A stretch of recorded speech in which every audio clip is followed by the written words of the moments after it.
Hello and welcome to Bottom Line. We have a very important show for you today and a topic that I'm looking forward to sharing with you. We're going to be talking about healthcare for the homeless and doing that in their sheltered environment. What I'd like to do is welcome my guest for today's show, Dr. Hang. She is at Corewell Health. She's an emergency medicine physician. Welcome to the show, Dr. Hang. Hi, great to be here.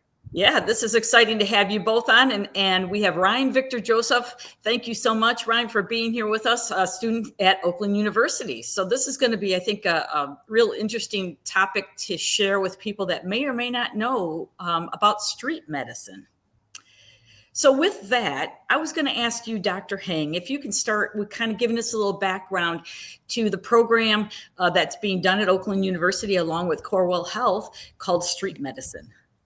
Yeah, this actually started, quite a few years ago, pre-pandemic, and there was a group of OUWB students that thought to treat the homeless population like in their community in Oakland County, and we sought out Pontiac because it was so close to where we work and where we train. Even though it's just a few miles away, just a very different demographic, and so we came together with OUWB and Corewell Health Beaumont, at the time, and said, what can we do? And these students, we formed an alliance with Gary Bernstein and the clinic there and different organizations to help raise different funds. And so we started partnering with Hope Clinic and we got really a bunch of volunteers. And a lot of this work started with two emergency physicians and OUWB students to say, let's rally up the troops and get people out there. So that's kind of how it started. It was an idea to say, let's do this. There are street medicine, different endeavors all throughout the United States and across the world. And so we said, let's bring this to Oakland County. So we're the first of our kind here. Yeah. And that is wonderful. It's just an amazing type of help that's going out to the community. And like you said, looking at a community that's nearby where everybody can work and live and try to help those homeless folks. And Ryan, I would say welcome and ask you, how did you hear about the program and why did you want to get involved with street medicine? Yeah, thank you, Cindy. I really appreciate you having us here. It's a really awesome opportunity to talk about our program. So kind of to answer why I got involved was during my undergrad, I actually used to volunteer at Hope, the Hope Homeless Shelter, and see the OUWB students in their shirts and come by and do the clinic. And that was probably around 2018, 2019. So really early in its stages. And that was just something that when I looked, I felt very motivated and passionate about, and I was just doing the shower duty there. I'd help give toiletries and such to the clients there. So then naturally when I came to OUWB, it was something I wanted to be involved in. It seemed just a progression of the opportunity, and I applied and I was able to get a part of their leadership team, and it's been definitely the best experience I've had at OUWB. It's something that I'm super passionate about, whether that's working with underserved communities or just kind of diverse populations. So it was kind of just a natural progression for me. And Dr. Hang, can you mention maybe to us, you talk about the partnership. How did William Beaumont, now Corewell Health, of course, but William Beaumont is involved, of course, in how the naming of the university, Oakland University, and the medicine program there. But if you can say, how was the discussion to involve the students, to say, why should we start to get some of the students involved to get them to see and exposed to this kind of medicine? That's actually a really good question. It actually was the opposite. The students came to us. And so some of our faculty, we're all actually teaching faculty with OUWB and closely in relationship and mentoring with the students. And the students actually came to us and said, hey, we want to bring this to life. And how do we do this? And what ended up happening was we were able to find choral faculty within the emergency department, because we're used to seeing patients with a whole variety of different complaints and different backgrounds in the ER and teaching and also taking care of patients on the fly. And so what ended up happening was they sought us as faculty mentors, and we helped to kind of guide them as to where to go and where to find funding and to help spearhead this project. But it really is a student-driven, student-run type organization. I mean, I know we're there to help support them, teach them and give them this experience as attending emergency physicians and as physicians in general. But This really came from the students at OUWB. They're an incredible group of students. I've been working with them since the very beginning, back in 2017, and I can tell you that they are just the most altruistic, remarkable students who really want to go out there and make a difference.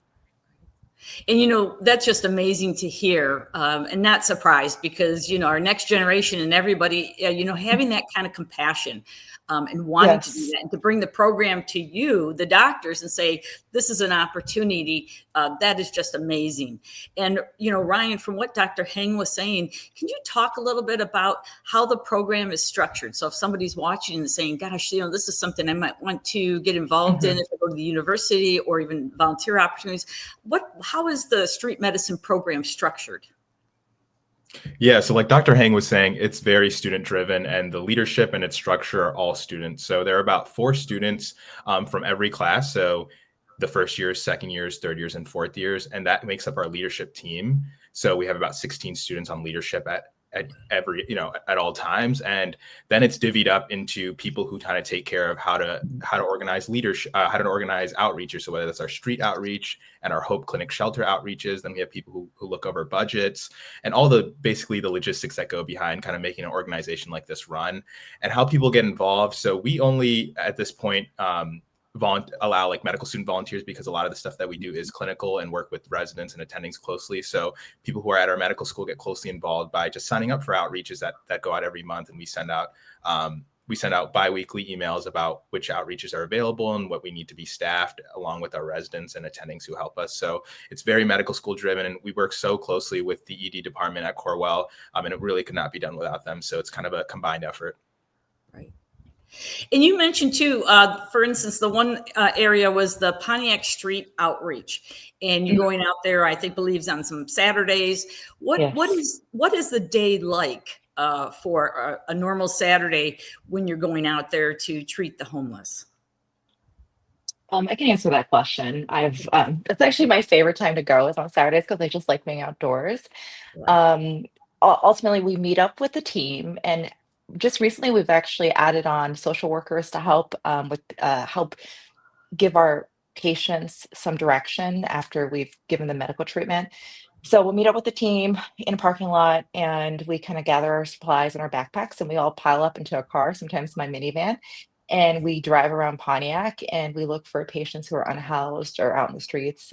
We have a couple different spots that we go to regularly. So where we pull up and we talk to people who are just out there, and whether they're unhoused or if they are just out in the street, and we usually bring donations, brown bag lunches.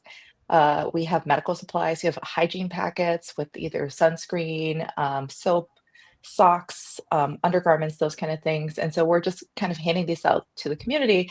And invariably, we have a population that stays in different areas that we actually have had relationships with. I have taken care of these patients multiple times, where I've even gone into their homes, which are sometimes in the past, at the very beginning, before they made an effort to get rid of the blight in the city, where we're going to these places and I was listening to their lungs. So if they had a mild COPD exacerbation, we're giving them medications, prescriptions. My past run last month had a patient that was worried about his insurance and being able to get additional care, and he needed some follow up. So I kind of connected him with the social workers, and they will, contact him. They have their name on record. So it's just really kind of a one-stop shop where we can treat them medically, figure out if they need any basic health and hygiene products and care. And then afterwards, we have a process in which we actually know who they are. We have their names, we keep records, we keep files.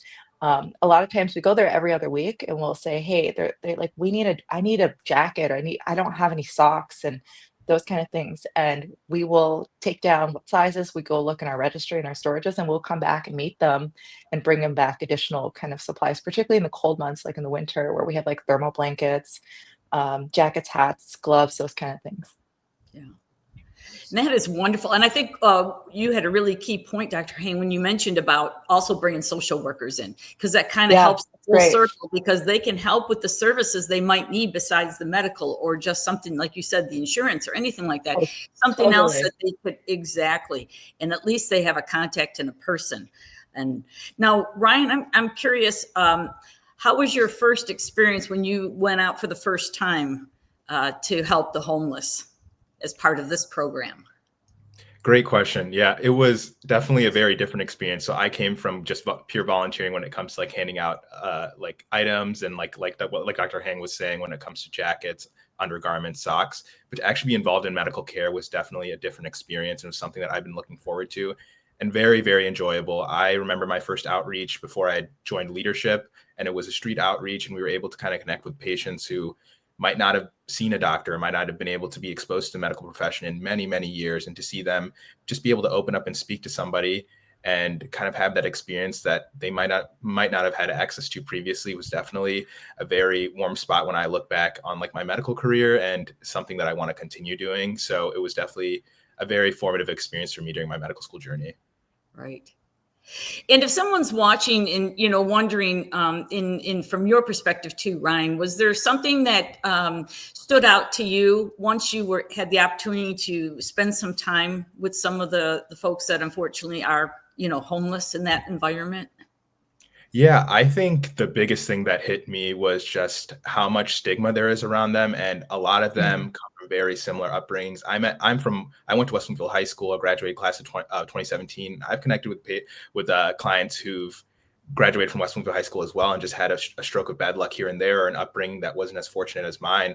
And what really hit me was just how similar these patients can be to all of us, but more specifically, like the stigma surrounding that can be present when it comes to treating people, or even just engaging with people who are unhoused or in these underserved areas. Right.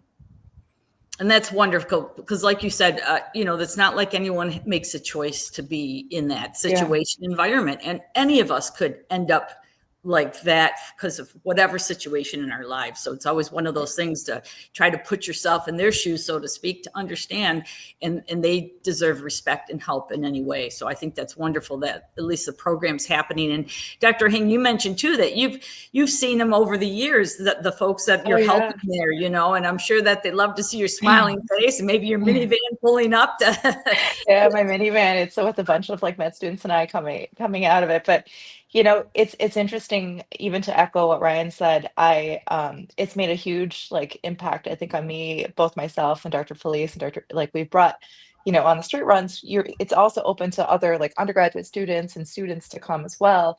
And I've had even my own like children who've come with me to help them understand, like, these people are like 4 miles down the road from us. I live in Bloomfield, and that they're not that different. And just to see, majority of the patients that we take care of actually at the Hope Shelter are working people. They have jobs, they get on the bus and they're going to community college, or they're going to work at Myers, or wherever their job is. And so it really just comes to light that there's such a huge population of people out there that are working in our community that don't, quote, look homeless. Like, they're not the typical stigma that you would have with someone who is homeless, who may be either like mentally ill, or using substances or whatnot. So that's really, really important. It was such an important lesson for all of us to remind that. And I see them in the ER.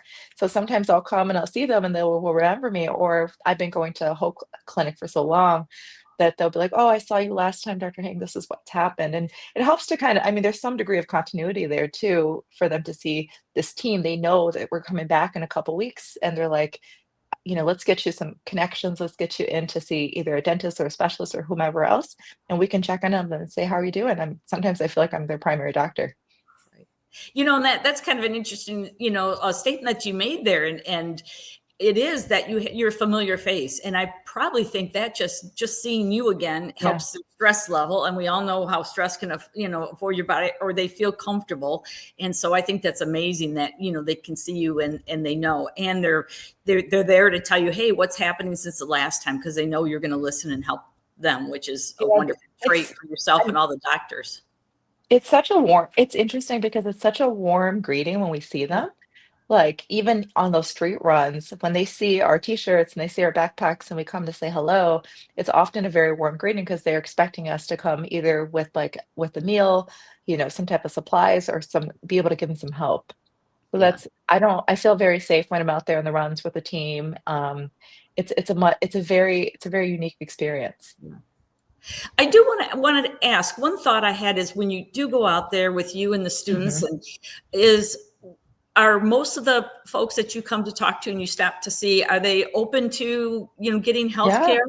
Okay, because I was going to say, I wasn't sure if they would be, a little apprehensive or, who are you? Oh, sure, I see your shirt and that, but, They're very interested in getting a second opinion or just like having somebody listen to them. And I think a lot of times these patients aren't always heard or they don't feel like they're heard for whatever reason. And so just us being out there and saying, what's going on? How can we help you? They're very very open to that. And I've always had a very warm welcome, and I've not experienced any like animosity or difficulties in regards to approaching some of these patients. because I think when they see you come there, that the persons there are coming to help you. And of course, I'm sure when they Yeah. see you or Ryan, you can just look at you and know that you're a compassionate person and you're there to try to help them. And with that, Ryan, can you talk a little bit about, now you mentioned, what are some of the things that maybe you find that they need the most, that people should maybe think about if there's, and we can talk in a minute about like donations and that and things like that. But Yeah. what do you see from your perspective? I think Dr. Hang touched a little bit on this, but I think listening, this is not a tangible thing, but I think listening is one of the biggest things. A lot of these patients or a lot of these people just haven't had somebody who would listen to them for more than a minute or two. So a lot of our visits, especially at Hope Clinic, whether we're doing something for them medically, like specifically, whether that's refilling medications or submitting a referral for them, a lot of the time they just want to kind of talk about their problems, whether it's managed or not. So I think the biggest thing is lending a listening ear to whoever you think might be going through this type of difficulty or this hardship. But maybe more tangible, I think, like clean clothes. We're coming up on the winter season, so like clean sweaters, jackets, socks, but emphasis on the clean stuff, because I know everybody has a good heart when it comes to like throwing out their old clothes and whatnot, but you kind of have to keep in mind, like, would you want to wear this? Would you want your relatives to wear this? So I think that's a big emphasis on what we need, especially coming up in the winter months. Exactly. And you mentioned, and I was going to ask Dr. Hang, the Gary, I think it's Bernstein Community Health Clinic is something also that you and the group partners with. And can you talk a little bit about the role of the clinic? Yeah, they are amazing to work with. They're pretty vital. They're essentially our referral hub. It's a free clinic in Pontiac. They have tons of specialty services, like ranging from OBGYN to like dental care. These patients often either are underinsured or have no insurance. And so when we need to give them referrals or get them care with a specialist, it's very challenging. And so they're like are one of our main community partners. They also house our supplies. We have additional funding through them, but they're essentially one of our long-term health partners in regards to this outreach program. Right. And I was going to ask Dr. Hang or Ryan on this one, when you do find individuals in the community that might need assistance, but again, being homeless, they have no vehicle, they might not have it, or the money to get a bus or something. Is there a way to get them to the clinic then? Is there a way to get them if they really need to get to the hospital? Yeah, I can answer this one, Dr. Hang. So I think that's a great question, first of all, Cindy. This happens a lot. So one thing that we do on our street outreach is actually carry a lot of bus passes on us. So we hand them out kind of like candy. As much as people need, we try to give them these bus passes because it's definitely very vital for them to just get to and from wherever they need to go, but especially when it comes to the doctor's visits. But something we've also recently been doing is having a separate fund that from all of the funding that we've got for a Lyft credit or Uber credit fund, where we actually allow the Hope, especially for our patients at the Hope Clinic, where if they need to go to and from their primary care or a neurologist or whatever it may be, they can use those Lyft credits. So we authorize, or we allow them to use this money, and the shelter can call them an Uber there and back. So it allows them to get transportation. Or if we see them on the street, we try to give them the bus passes or just connect them. Like if they need supplies, we have a phone number that we can call and we try to get whatever they need within, a couple of days. So there's been a couple of ways we've tried to bridge that gap. It definitely is a big hurdle for sure. Transportation is probably one of the biggest hurdles we face. And these are kind of the ways we've tried to mitigate it. Right.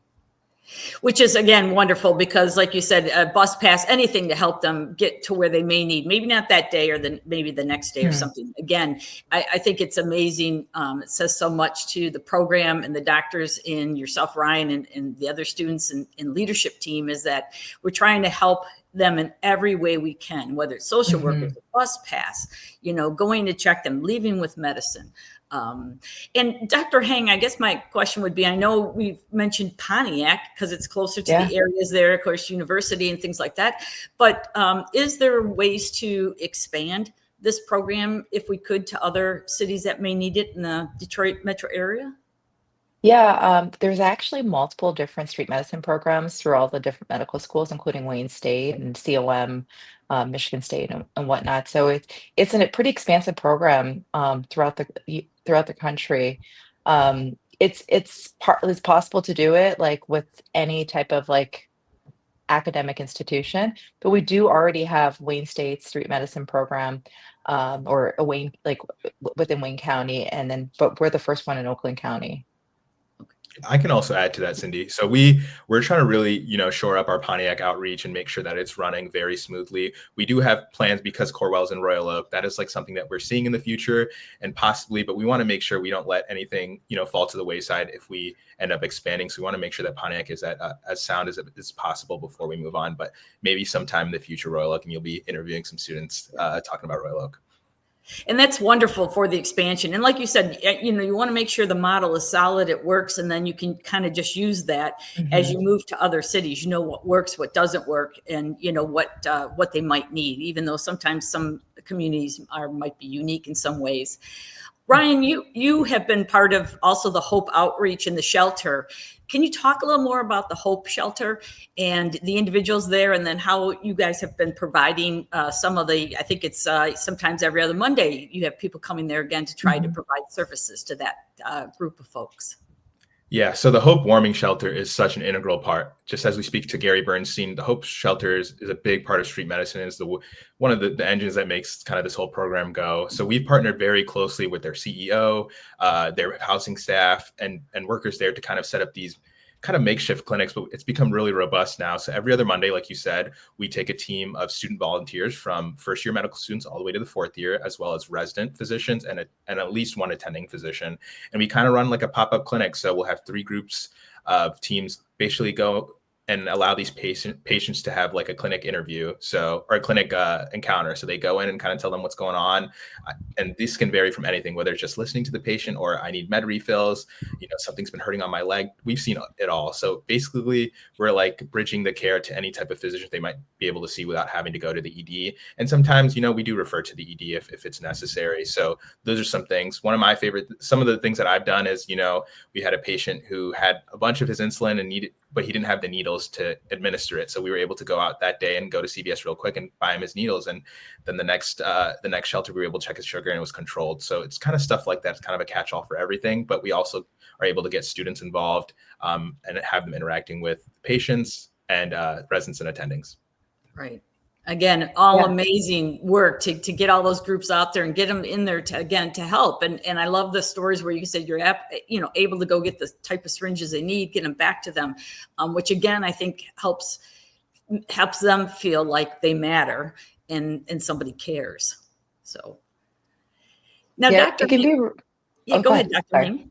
Yeah. No, I was saying that sometimes those little things, like just being able to go to a pharmacy and buy something, even though it may be a few dollars, but it can be the barrier. So a lot of times we're able to identify, hey, why aren't you taking your medications? What do you need? And we can even refer to local clinics or social work to help them kind of navigate that. Yes. And Ryan, I was going to ask the question on this one on community engagements, because of course, it takes funding, it takes things to do that. But I know that there's community engagements that you have in health fairs and cleanup environments and opportunities. Can you speak a little bit to those?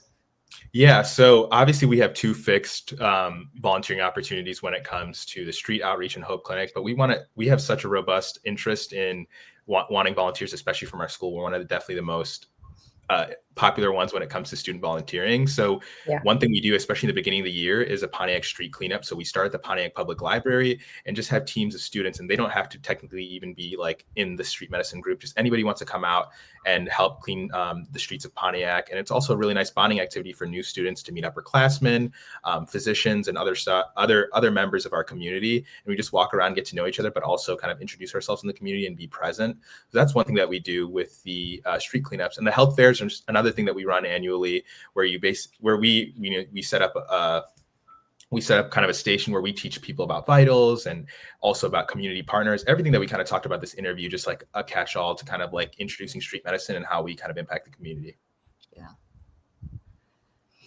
And Dr. Hang, do you want to go ahead and comment on any of those, on the cleanups and also the health fairs? Oh yeah, I mean, they're great. Like, well, I've gone out there with the students. As faculty will go out there. I've actually brought my family or my kids with me at some of these projects too, where you're cleaning, you're planting things, and it's nice to know that we're viewed as like a valued member in the community. They expect us to be out there. We've partnered with both Hope Clinic, with Honor Clinic, with Gary Bernstein, and also even some of the local churches where we'll go out and do whether the vaccine clinics, education.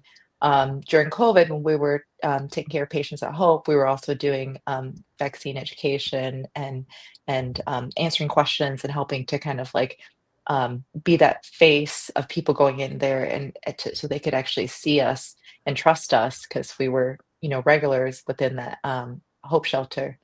But yeah, it's a great and fun opportunity, and it's great to engage like the students as they're entering medical school, so they feel like they have this like long-term experience and that they're making a difference. They can see their impact over time. Right. And one of the things that you just mentioned, Dr. Heng, is the students seeing that and the impact that they can have. And as we think about and pretty much in anybody's, what they do in their life and the careers, but with medicine, you always think, boy, you really want to see that doctor, which the students are the future doctors of the world, to have empathy and compassion. Yeah. And, you always hear stories, oh, I just feel like a number. I get in the, in the office and out the office. And, and this is something where it just is amazing because you really care. And I think what's terrific is when they see you come to clean up, it's not just coming and going with the supplies for health, but it's also saying, hey, you want to make their environment nicer to live in as well. So I was going to ask Ryan with I know there's an Amazon wish list. I was going to ask, how does it work if somebody wants to donate something, or maybe they have a coat? I don't know if you work with, of course, some of the other places for the donations and things like that, but maybe you could talk a little bit about the Amazon wish list. Yeah, so we have a wish list on our website. I think that's like the best place to kind of find us and where you can donate. We're very accessible on social media, and we also have a phone number at the very least to contact us. We're very open to donations. So the wish list is kind of like a catch-all of all the types of things that we've needed in the past, whether that's knee braces for specific patients or coats, or kind of the more general stuff that we have: socks, undergarments, shirts, clean stuff. So that's all things you can find on our website. And if there's anything that you wanted to ask us, definitely another way to get a contact of us is through our website or social media. Yeah, terrific. And Dr. Heng, do you want to mention anything when it comes to what people can do for donations or helping out with this wonderful effort? Yeah, I mean, like I said, the street medicine effort is not just for clinical people. We have different students from undergrad, different walks of life, like a social work that comes with us, and they make a huge impact. I mean, we've had patients that I saw very early on that were living in abandoned buildings that we would see regularly, that we were able to connect with social workers and then get donations for housing and get them into apartments. And so I got to see the whole gamut where they actually were able to get a home. And some of the other donations, in addition to some of the basic needs, there's different monetary donations, but also we through Hope Clinic, we've donated like sheets, pots, pans, kind of things to help them set up their initial housing, because that's one of our goals is to get them into homes. And that's, again, it's just terrific. And I know that must feel so gratifying to see that kind of work and those kind of results, or there's so many things that you touch so many people that once you leave, you might not even realize all the work and what you've touched in those people's hearts to make them listen to, as you said, someone cares, that someone just came to see them. I think it can really even help the emotional, mental health side of things. Ryan, I was going to ask you really quickly, what does the future of street medicine look like? I know you're on the leadership team there. And yeah, I think that's a great question. I think it's only going to get better. Each year, I'm amazed by the underclassmen that we recruit and the new ideas that they have. We have new initiatives when it comes to, we have a member who's trying to work on a system to increase follow-up. So obviously when we see some of these patients, we might lose track of them because, they might leave the shelter, they move on, but we're trying to formulate a system that can allow us to keep track of these patients. Did they follow up with their physicians? Can we call their physicians to set up appointments for them, get them to and from? So small little initiatives there, but I think these add up and make them way more of a clean and larger program for us. So I think expanding to Royal Oak is something maybe in the distant future, but I think making Pontiac very, very strong and a robust experience for all the people involved is kind of what the future's entailed. With each underclassman class, I believe that it's just only going to get better. Right. Well, Dr. Heng and Ryan, thank you both so much for being here on Thank Bottom you. Line and sharing this amazing program of street medicine. Also, thank you both. You know, the passion and what you're doing is just, you can just feel it. And, you know, we're very lucky to have you and the staff, the other doctors at Corewell and the other students and part of the leadership team, Ryan at Oakland University, you know, doing this kind of great work. So thank you again, both. Thank you, Thank you for Cindy. having It was great talking to you. And I want to thank our audience for watching. I'm Cindy Keynes, and I wish everyone the best of health. And hopefully what you saw today, if there's ways you can help, please do. Thanks for joining and thanks for watching.